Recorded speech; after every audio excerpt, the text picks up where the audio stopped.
طرح کے واقعات سامنے آ رہے ہیں. شہر اقتدار ہے, باقی دارالحکومت ہے, ذمہ دار کون اس طرح کے؟ السلام علیکم جی. میں بس یہی کہوں گی کہ جس ملک میں جنگل کا قانون رائج ہو وہاں پہ انسان جنگلی بن جاتے ہیں, کیونکہ ان کو پتہ ہے کہ ہمیں کوئی روک ٹوک نہیں ہوگی, ہمیں کوئی پوچھا نہیں جائے گا.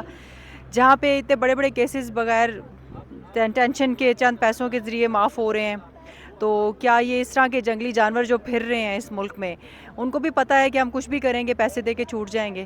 اس لیے اور اس شہر میں جس میں اتنی سخت سیکیورٹی ہے, اور لائک یہ سیریسلی مطلب F9 پارک جدھر ہر وقت کچھ نہ کچھ ہوتا ہے, گارڈز ہوتے ہیں, لوگ ہوتے ہیں, وہاں پہ اس طرح کا واقعہ ہونا, اور آئی تھنک اس سے پہلے بھی یہ کئی واقعات وہاں پہ ہو چکے ہیں, اس کے باوجود وہاں پہ کوئی میز نہیں لیے گئے. بہت افسوسناک صورتحال ہے, بہت تکلیف ہوتی ہے دیکھ کے اس طرح کہ اس ملک میں کسی کو پوچھا ہی نہیں جاتا, نہ ہی کوئی رول آف لا ہے, نہ ہی کسی کو سزا ملتی ہے. اچھا میڈم, کہا جا رہا ہوتا ہے کہ جب بھی اس طرح کے کیسز سامنے آتے ہیں تو عورت پر تنقید ہوتی ہے کہ ان کا لباس اس طرح ہے کہ مرد کو جو ہے وہ اٹریکٹ کرتی ہے, وہ اس طرح کے کیسز میں اضافہ ہوتا ہے. کیا واقعی اس طرح ہے؟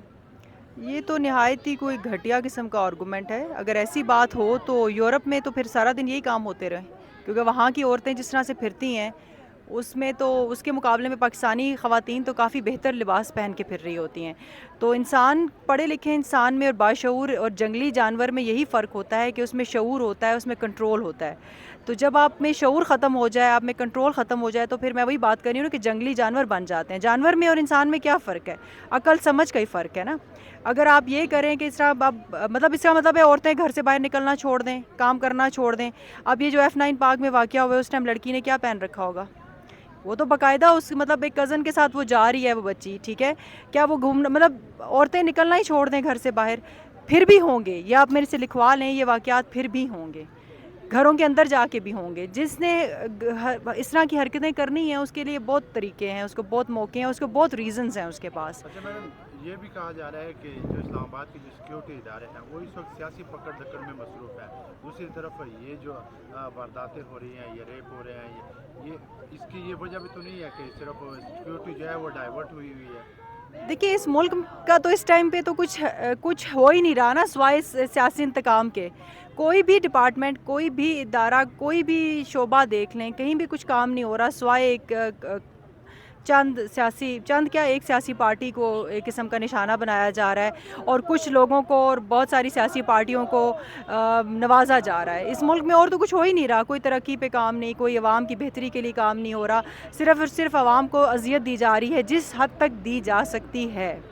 تو پھر یہ تو بات انڈرسٹوڈ ہے کہ کسی کا کوئی دھیان ہی نہیں ہے اس ملک میں. اچھا, مریم نواز کے چاچا کی حکومت ہے, جی جی ان کے ہوتے ہوئے بھی یہ سب کچھ ہو رہا ہے, عورتوں کے ساتھ زیادتیاں ہو رہی ہیں. ہم نے دیکھا خیر پور میں بھی ایک واقعہ ہوا جہاں پہ ایک جی جو اسی طرح ریپسٹ تھا, اس کو باقاعدہ 50,000 روپے لے کے چھوڑ دیا گیا. اور جی جی اسلام آباد میں آج ایک اور بھی کیس ہوا ہے, اس پہ کیا کہیں؟ مریم کے چاچا کیا ہیں؟ مریم کے چاچا کون سے انقلابی لیڈر ہیں؟ وہ تو NRO لے کے آئے ہوئے ہیں اور خود وہ کمپرومائز کر کے آئے ہوئے ہیں.